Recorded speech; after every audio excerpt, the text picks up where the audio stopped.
Hi, అందరికీ నమస్కారం. బాగున్నారా?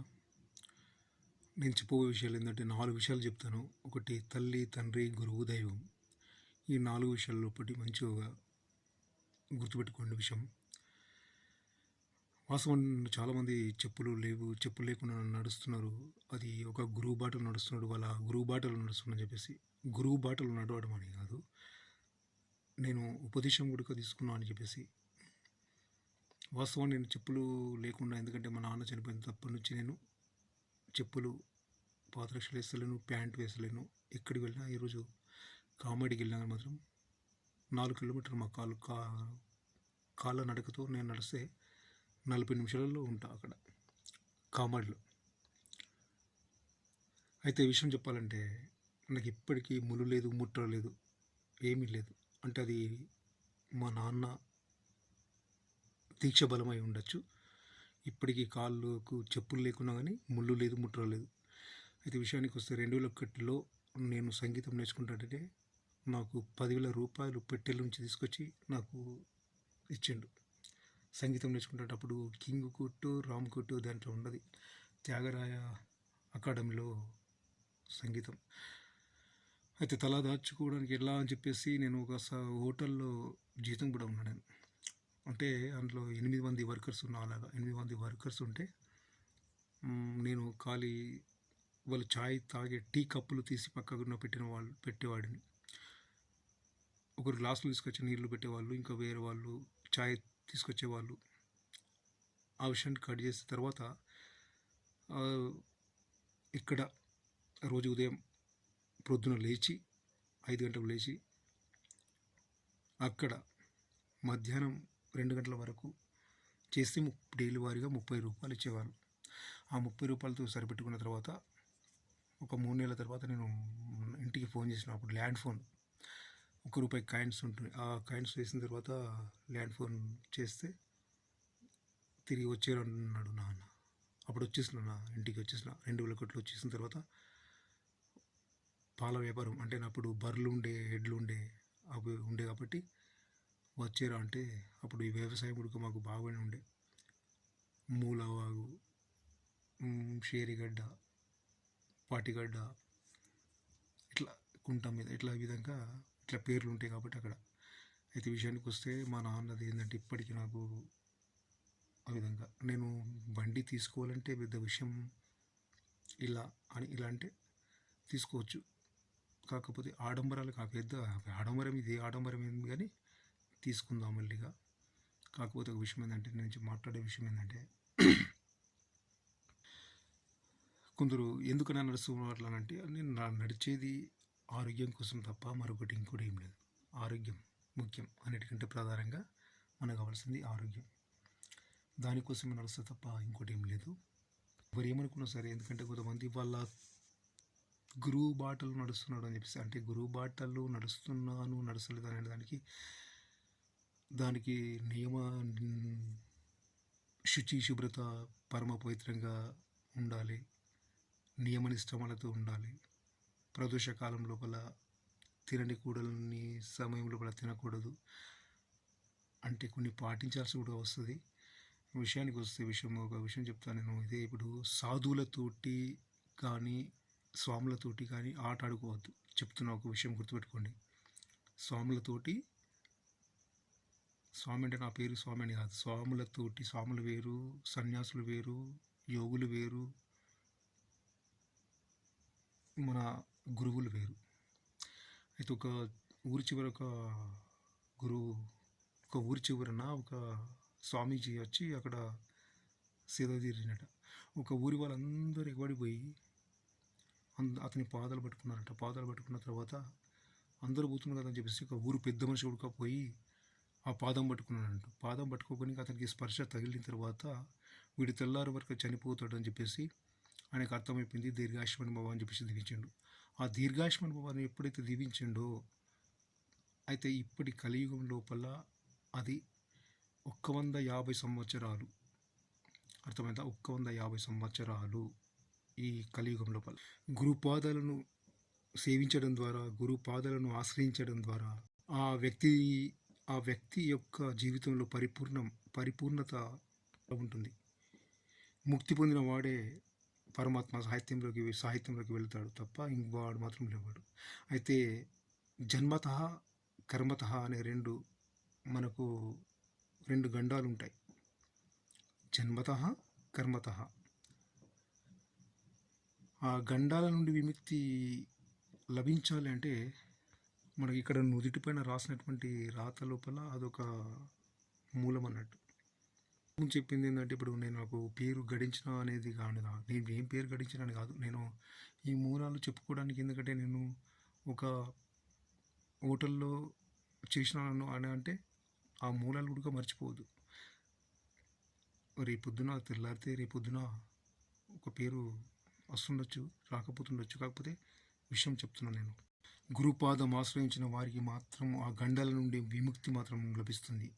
1 రోగభయం ఉండదు, 2వది రుణ భయం ఉండదు, 3వది గ్రహపీడల భయం ఉండదు, 4వది దుష్టశక్తుల ప్రభావం కూడా ఉండదు, 4వది శత్రుభయం కూడా ఉండదు, 6వది అన్నంలో విష ప్రయోగం పెట్టినా అది నెరవేరది విఫలమైపోతుంది అన్నట్టు. ఏదైనా విషపురుగు కానీ కాటేద్దామని కానీ అది ఫెయిల్ అవుతుంది. 100% శివ సాహిత్య అజ్ఞాన సారంగా జరగాల్సి ఉన్నా కానీ మాత్రం అది గుడ్డలతో పోయేది మాత్రం గోటితో పోతుంది తప్ప మనల్ని ఏం చేయలేదు. అంటే గురూపదేశం అంత శక్తివంతమైనది అన్నట్టు. ఇక్కడ చూస్తే ఇలా చూసినట్టు అనిపిస్తుంది, ఇక్కడ చూస్తే ఇక్కడ మాట్లాడన్నా అసలు. గురుపాదములను ఆశ్రయించిన వారికి, గురుకృప పొందిన వారికి వచ్చేవి ఇవి: అనంత మంత్ర ఉపదేశం, అనంతమైన అటువంటి అనంత మంత్రమైన మంత్ర విద్యలు కావచ్చు, తంత్ర విద్యలు కావచ్చు, వీళ్ళకి మాత్రం తాకవు. ఇది పచ్చి నిజం చెప్తున్నా. అయితే ఈ విషయం మనం మాట్లాడుకున్నాం కదా ఇంతకుముందు. అక్కడ స్వామీజీ వచ్చిండు, అక్కడ చెట్టు కింద కూర్చున్న తర్వాత వాళ్ళందరూ వెళ్ళిపోయిన తర్వాత ఊరందరూ పోయి స్వామి వచ్చిండట అని చెప్పేసి అందరూ పాదాలు పట్టుకున్న తర్వాత ఒక పెద్ద మనిషి, ఊరికి పటేల్ లాంటి వాడు పోయిండు, పాదాలు పట్టుకున్న తర్వాత అతని స్వామి చెయ్యి తీసి ఇలా పెట్టిండు. ఓహో, వీడి తెల్లారి చనిపోతాడు అని చెప్పేసి ఆ స్వామికి అర్థమైపోయిన తర్వాత దీర్ఘాయుష్మాన్ భవ అని చెప్పేసి దీవించిండు. ఆ దీర్ఘాయుష్మాన్ భవ అని దీవించిన తర్వాత ఈ కలియుగం లోపల మాత్రం 150 సంవత్సరాలు ఉంటుంది అన్నట్టు.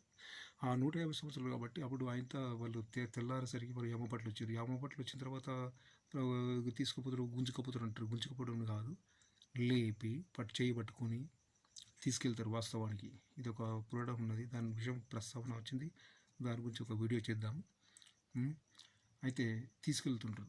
కానీ మాత్రం ఇతడు అక్కడ తను తగులుతుంటే అగ్ని, ఎందుకంటే ఇచ్చాడు కాబట్టి అగ్ని అనేది ఇట్లా తాకనిస్తలేదు.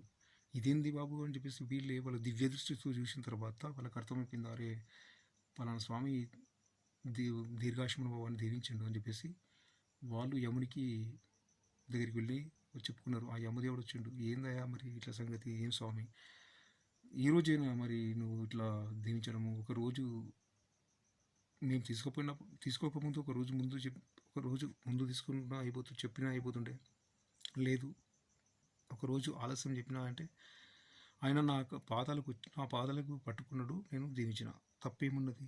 అతని వయసు ఏమో 45 సంవత్సరాలు. 40 సంవత్సరాలు అంటే అతను అల్పాయుష్తో చనిపోవలసింది, కానీ మాత్రం అలా చావలేదు. నాకు వాస్తవానికి చెప్పాలంటే 111 శ్వాసలు ఉంటాయి. ఇప్పుడు ఉచ్ఛ్వాస నిశ్వాస అంటే ఈ ముక్కు, మనం ఇక్కడ ఈ ముక్కు నుంచి తీస్తాము. ఉచ్ఛ్వాస నిశ్వాస అంటే అంశ అని కూడా అంశ జపం అని అంటాం. 111 శ్వాసలను గురించి చూసినా కానీ 111 సంవత్సరాలు మనం బతకాలి. అయితే ఆ యమదేవుడు వచ్చేసి అన్నాడు కదా, ఒక్కరోజు మేము ఆ ప్రాణం తీసుకుపోయిన తర్వాత ఒక్కరోజు ఆగిన తర్వాత నువ్వు దీవించి అంటే, నేను వచ్చిండు ఆయన నా పాదాలు పట్టిన తర్వాత నేను దీవించిన, తప్పేమున్నది. అవసరమైతే 150 సంవత్సరాలు ఆగుండ్రి, లేదంటే తీసుకుపోండి అని చెప్పేసరికి మళ్ళీ బ్రహ్మదేవునికి, ఏందయ్యా మీరు స్వాములకేమో ఇటువంటి పవర్ఫుల్ ఇస్తారు అని చెప్పేసి వాళ్ళకు ఆర్గ్యుమెంట్. ఇక గొడవని కాదు కానీ ఇలా మళ్ళీ తర్వాత విష్ణుమూర్తి వచ్చిండు. తర్వాత శివుడు. వాస్తవానికి మనం ఆడించేది ఆట ఆడించేది ఊరలాడించేది కూడా శివుడే కదా. ఇప్పుడు ఆయన ఒకటే మాట అన్నాడు, మన ఎవరు ఇతడు స్వామి ఏమన్నాడంటే, అది ఒక లిఖిధర్మం, దీవించుట, ఇచ్చేదే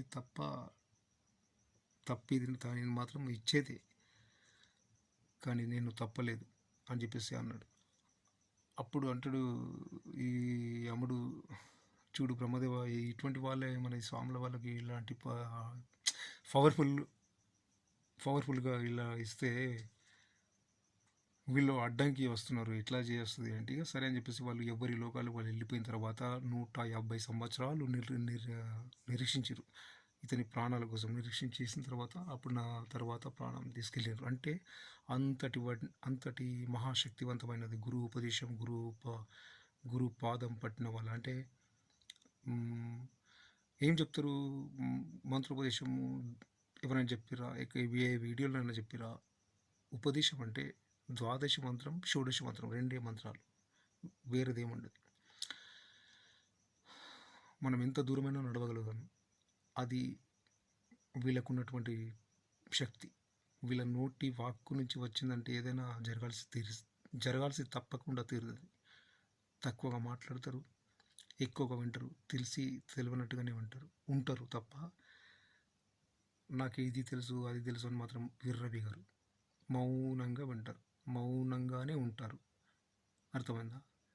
పిచ్చి అచ్చిపచ్చి మాట్లాడరు. ఏదో ఇక చెప్పలేను, కొంతమంది ఉన్నారు. అందుకోసమే సాధువులతోటి స్వాములతోటి పరీక్షలు ఆడకండి, హేళన చేయకండి. సాధువు అంటే వాక్కు, అతని సాధువు వాక్కు కానీ సాధువు మహిమ అటువంటిది ఉంటుంది.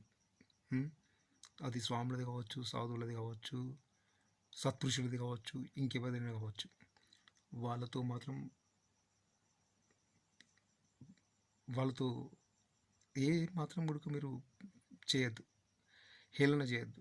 తప్పు కర్మ వెంటనే వెంబడిస్తుంది. కాబట్టి వీళ్ళతో మాత్రము అస్సలు నాటకాలు చేయకుండా, తల్లిని చెల్లిని గురువుని తులసిని ఏమరపాటుగా మాత్రం చూడకుండా తక్షణమే వెళ్ళి మనం దర్శనం చేసుకోవాలి. ఇప్పుడు చెల్లికి ఆపద వచ్చిందంటే మనం వెళ్ళాలి కదా, తప్పకుండా వెళ్ళాలి. గురువు ఉన్నాడు, 4 విషయాలు నేర్చుకోవాలి కదా. గోమాత ఉన్నది, ఆ గోమాతను చూసుకోవాలి కదా. తల్లిని మంచిగా చూసుకోవాలి కదా. ఏ సందర్భాలలో ఏ సమయాలలో ఏం జరుగుతుందో మనకే తెలియదు. కాబట్టి జాగ్రత్తగా ఉండాలి, జాగ్రత్తగా మసులుకోండి, జాగ్రత్తగా ఉండండి. నేను చెప్పింది వీడియో నచ్చితే లైక్ చేయండి, లేదంటే వదిలిపెట్టేయండి. కామెంట్ మాత్రం పెట్టండి. ఓం నమః శివాయ. మరి వచ్చే నెక్స్ట్ వీడియోలో కలుద్దాం. శుభరాత్రి.